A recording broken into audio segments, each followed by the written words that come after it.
These drinks people are making for impeachment. Visit the local bars. There wouldn't be anybody in here. You need a reason to visit. Yeah, man.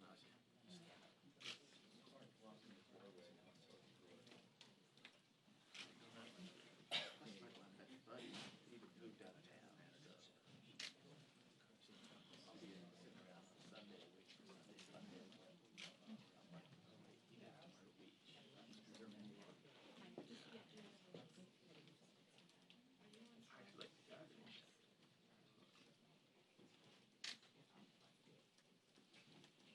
Oh, there he goes. Here we Yep, go. saw that coming. What are you talking about?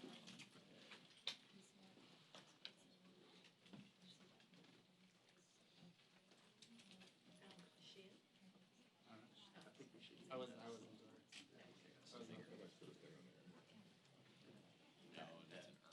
That's a classic. Yeah. But you gotta have the pork bucket face. The Ernst is just running in front of everybody. Yeah, without a trick. Or not even just not a matter of like caring, it's a matter of not even like just This era is a, you have to do it. Realize it's still that excruciating sorrow. that's because she has a conscience. Yeah. The Ernst. Yeah, maybe a couple of years. So she go there. Are you making yourself at home? Snacks. So, the writer felt arms about Christians over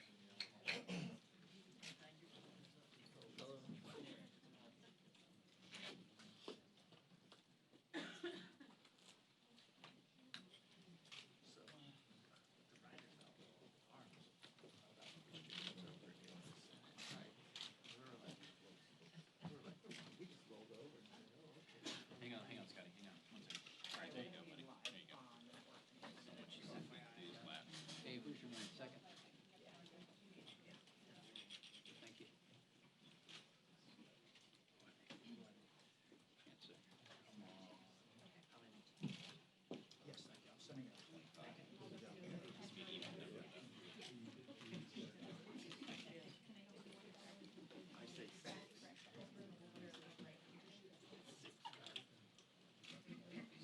Shadlin. six of them. Son, Nadler, Schiff, Sylvia Garcia. Raskin. No, let's see. I'm having got these in it. Sylvia, wow, I shot her yesterday.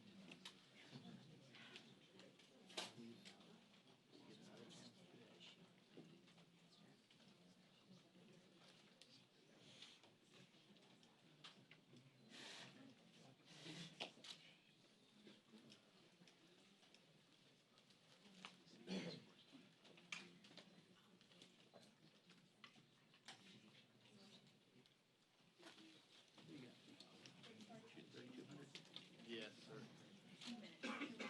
2 minutes.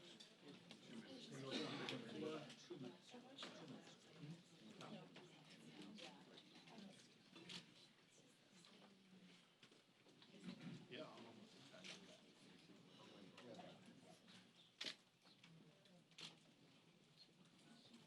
4,000. I should still be hearing today though, right? And even still, I feel like. Heads up, folks. Heads up. Heads up, she's coming up now. Here we go, New York. Yeah. New York, here we go.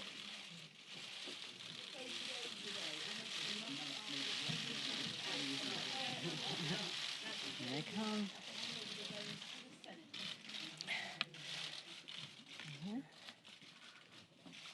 Good morning, everyone. This is a very important day for us. And as you know, I reference temporal markers that our founders and our poets and others have used over time to place us in time, to emphasize the importance of time, because everything is about time. How we use it, how we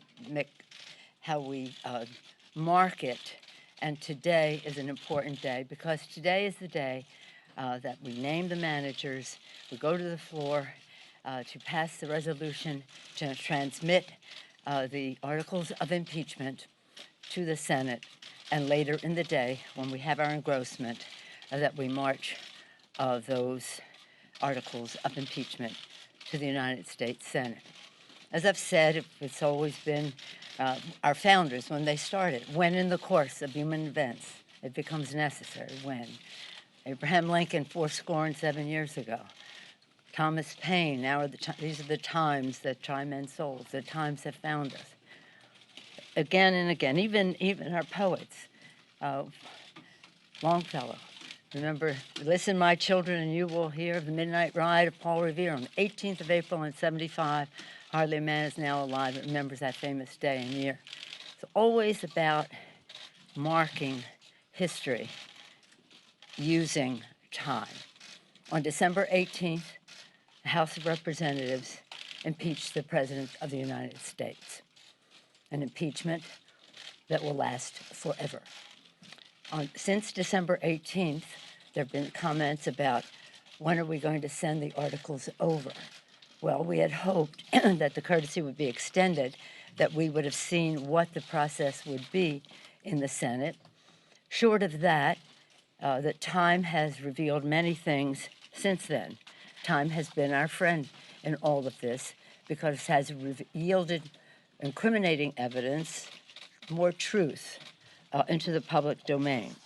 Since we passed the articles on December 20th, 2 days later, new emails showed that 91 minutes after Trump's phone call with President Zelensky, a top Office of Management and Budget aide asked the Department of Defense to hold off on the Ukraine aid. On December 29th, revelations emerged about the OMB director and acting chief of staff Mulvaney's role in the delay of the effort by lawyers in the administration to justify the delay, and the alarm, this is very important, that the alarm that the delay time caused within the administration. On January 2nd, newly unredacted Pentagon emails, which the House subpoenaed and the president blocked, raised serious concerns by the Trump administration officials. They were concerned about the legality of the president's hold on the aid to the Ukraine. On January 6th, former Trump National Security Advisor John Bolton said he would comply with a subpoena to testify and that he has new relevant information. On January 13th, reports emerged the Russian government hacked the Ukrainian gas company, Burisma, as part of their ongoing effort to influence U.S. elections in support of President Trump. And just yesterday, the House committee, two of our chairmen here, Chairman Nadler of Judiciary, Chairman Schiff of Intelligence, Chairman Elliott Engel of Foreign Affairs, and Chairwoman Maloney of Government Reform, they released new evidence pursuant to a House subpoena. Lev Parnas, you know who that is, an associate of Rudy Giuliani, that further proves the president was a central player in the scheme to pressure Ukraine for his own benefit in the 2020 election. This is about the Constitution of the United States, and it's important for the president to know and Putin to know, the American voters in America should decide who our president is, not Vladimir Putin in Russia. So today I'm very proud to present the managers who will bring the case, which we have great confidence in terms of impeaching the president and his removal. But this further evidence insists that, and we wouldn't be in this situation had we not waited, insist that there be witnesses and that we see documentation. And now you see some of that change happening on the Senate side. I hope it does for the good of our country and to honor our Constitution. So today, on the floor, we'll pass a resolution naming the managers, as I mentioned, appropriating the funds for the trial and transmitting the articles of impeachment of the President of the United States for trying to influence a foreign government for his own personal and political benefit. Chair Adam Schiff of California, our lead manager. Chairman Schiff is, as you know, chair of the Permanent Select Committee on Intelligence, is serving his 10th term in Congress. Excuse me. Before Congress, Mr. Schiff was a California state senator and served as a federal prosecutor in the U.S. Attorney's Office in Los Angeles for 6 years, most notably prosecuting the first federal FBI agent ever to be indicted for espionage. Chairman Jerry Nadler, chair of the House Judiciary Committee, is serving his 15th term in Congress. Mr. Nadler served as the top Democrat on the Judiciary Subcommittee on Constitution, Civil Rights, and Civil Liberties for 13 years. Before Congress, Mr. Nadler served in the New York State Assembly for 16 years. Wow. Chair Zoe Lofgren, chair of the House Committee on House Administration, which has jurisdiction over federal elections, is a senior member of the House Judiciary Committee. Ms. Lofgren is serving her 13th term in Congress. This is Chairwoman Lofgren's third impeachment. As a Judiciary Committee staffer in the Nixon impeachment, as a member of the Judiciary Committee on the Clinton impeachment, and now as a manager in this impeachment of President Trump. Chair Hakeem Jeffries of New York. Chairman Hakeem Jeffries is the chair of the House Democratic Caucus and is currently serving his fourth term in Congress. He's a member of the House Judiciary Committee. Before being in Congress, he served in the Assembly of New York for 6 years, an accomplished litigator in private practice before running for elective office. Mr. Jeffries clerked for the Honorable Howard Baer Jr. of New York District Court for the Southern District of New York. Congresswoman Val Demings of Florida. Congresswoman Val Demings is a member of both the House Permanent Select Committee on Intelligence and the House Judiciary Committee. Ms. Demings serving her second term in Congress. Before Congress, Ms. Demings served as the Orlando Police Department for 27 years, part of that time as the first woman police chief in Orlando. Congressman Jason Crow of Colorado was a member of the House Armed Services Committee. Mr. Crow served our country, bravely as an Army Ranger in Iraq and Afghanistan. Before running for Congress, Mr. Crow was a respected litigator in private practice in Colorado. Congresswoman Sylvia Garcia of Texas. Congresswoman Sylvia Garcia is a member of the House Judiciary Committee. Before Congress, Ms. Garcia served in Texas State Senate previously. She was the director and presiding judge of the Houston Municipal System and was elected city controller. Ms. Garcia was later elected the first Hispanic and first woman to be elected in her own right to the Harris County Commissioner's Court. As you can see from these descriptions, the emphasis is on litigators.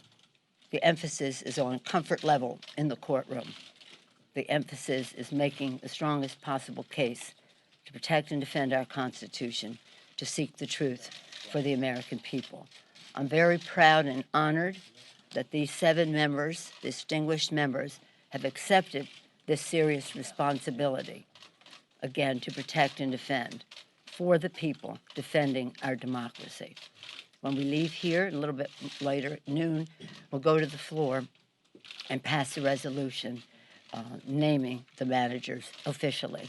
But I wanted to say more about them here and to say that the decision to come down in favor of litigators is necessitated by the clear evidence that we should have witnesses and we should have documentation, and we have to make the strongest prosecution, not only of our very strong case, but of all the information that has come forth since.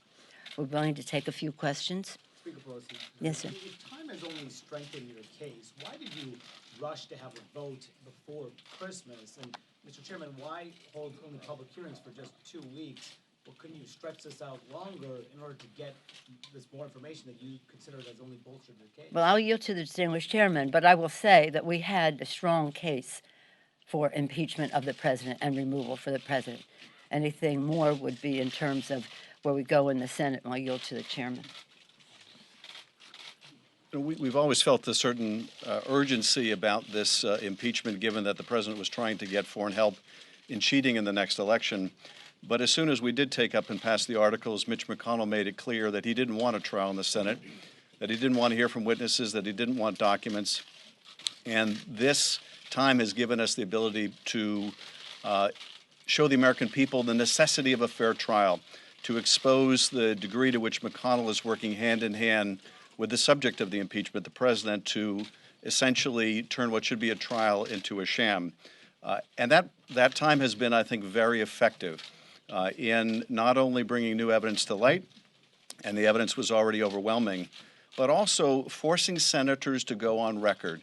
Do they want a fair trial, one that's fair to the president, but also fair to the American people, or are they going to participate in a cover-up?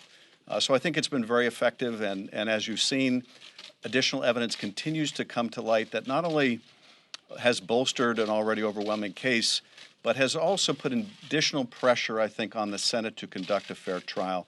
And the last thing I'll say is Mr. McConnell has taken to saying that the Senate should only consider the closed record that comes from the House. And as if what the Senate is not a trial, but an appeal from a trial. But of course, the Senate, the framers had in mind a real trial with witnesses and evidence. And if McConnell makes this the first trial in history without witnesses, it will be exposed for what it is, and that is an effort to cover up for the president. Finally, some have suggested, as part of your question, why didn't we wait to get more testimony? Well, we have sought McGahn's testimony, Don McGahn, the president's lawyer, since April of last year. We still don't have a final court judgment. So yes, we could have waited years to get testimony, further testimony from all the people the president has been obstructing. But essentially, that would completely negate the impeachment power. That is, allow the president, by virtue of obstruction, to prevent his own impeachment. And that was an unacceptable course, particularly when the whole object of the president's scheme was to cheat in the election, which is the ordinary mechanism for dealing with a corrupt presidency. Mr. Chairman, Let me just say, I was very discouraged to see Mitch McConnell sign on to a resolution dismissing the case. That, to me, dismissal is cover-up. Dismissal is cover-up. Do you want to speak to that, Jerry? Let me add to that. There is an overwhelming case, beyond any reasonable doubt, that the president betrayed the country by withholding federal funds appropriated by Congress, breaking the law in doing so, in order to extort a foreign government into intervening in our election to embarrass or to try to embarrass a potential political opponent of his. There's overwhelming evidence of that. We couldn't wait because, I mean, some people said, well, you know, let the election take care of it. He's trying to cheat in that election. So it is essential that we bring this impeachment to stop the president from trying to rig, not from trying, he tried, from rigging the next election, from conspiring with a foreign government, as the Russian government attempted to rig our last election. The evidence is overwhelming. The latest evidence with Parnas and Giuliani makes it even more so. It made sense to wait a while as the more evidence piled up, but we have to proceed because the election, the integrity of the election is at stake. Let me add one other thing. This is a test of the Constitution. The president's conduct violates the Constitution in every single way, trying to rig an election, stonewalling the Congress is saying no one may testify because I can have a cover-up despite Congress. But it's a test of the Constitution now. The Senate is intended by the Constitution to conduct a fair trial. The American people know that in a trial you permit witnesses. You present the evidence.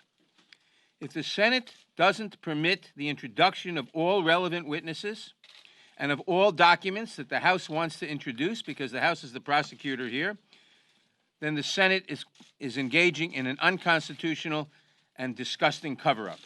So the question is, does the Senate is on trial as well as the President. Does the Senate conduct a trial according to the Constitution to vindicate the Republic? Or does the Senate participate in the President's crimes by covering them up? Thank you. Madam Speaker, Ted, Thank you so much. You talked about the push to try to have witnesses, try to have Right. documents in the trial here, and maybe some of the manners would be better taking this question here, but what, based on your understanding of the Senate rules, what do you see as procedural options to try to force the Senate to do something, A, or just make the best case that you can, and then if they don't try to go down that route, say, okay, this is what they decided to do? well, I've always often quoted, and Mr. Jeffries quotes Abraham Lincoln, public sentiment is everything. Over 70% of the American people want to see a fair trial. Whatever the outcome, a fair trial with witnesses and documentation. And we haven't seen even the rules. We put our rules out in October for the next couple of months, the next few months that followed for our making the case. We haven't seen what the rules are in the Senate. But we do know that in the time that has transpired since December 18th, the American people have come down in favor of a fair trial, which they always wanted, but meaning that it would entail having witnesses as well as documents. Anyone else want to speak to that? My colleagues? Mr. Jeffrey? Well, the evidence is overwhelming that Donald Trump corruptly abused his power by pressuring a foreign government to target an American citizen for political and personal gain by withholding $391 million in military aid to Ukraine without justification. There is a mountain of evidence in that regard. In America, no one is above the law. That is why the House proceeded with great leadership from Speaker Pelosi, Chairman Schiff, and Chairman Nadler to hold this president accountable. The Constitution required it. Our democracy required it. Given the evidence that has been built to date, the American people deserve a fair trial. Our democracy deserves a fair trial. The Constitution deserves a fair trial. So we're going to simply follow the facts, apply the law, be guided by the Constitution, and present the truth to the American people. Speaker Pelosi has given us the space for the American people to weigh in over the last few weeks, which has led at least 4 senators, which is the magic number, to publicly indicate that in their view, a fair trial does include the presentation of documents and the presentation of witnesses. We certainly hope that is what will take place. Mr. Speaker, can I just add, if I could just add really quickly onto this, and I thank Chairman Jeffries. I just want to underscore the importance of documents because we spent a lot of time talking about John Bolton and other witnesses. Witnesses may tell the truth and witnesses may not tell the truth. Documents generally lie. And in the documents that we submitted to the Judiciary Committee just last night, you see the importance of documents. Because included among the Parnas documents we obtained is a letter from Giuliani trying to set up a meeting with the President of Ukraine, Zelensky, to discuss a particular matter. Of course, we know that matter is the investigations that the President wanted Ukraine to undertake of his political opponent. There's been speculation from time to time maybe the President or his allies will throw Mr. Giuliani under the bus. That letter makes clear that Giuliani, in his own words, is acting at the behest and with the knowledge and consent of the President. There is no fobbing this off on others. The President was the architect of this scheme. These documents are important. We have only obtained a very small sample of the universe of documents that the President is withholding. If Mr. McConnell wants to follow the Clinton model, as he keeps professing, all of the documents were provided before the trial. Those documents should be demanded by the senators. If the senators want to see the evidence, they should demand to see the documents and not participate in an effort to stonewall or cover up the President's misconduct. And witnesses were deposed.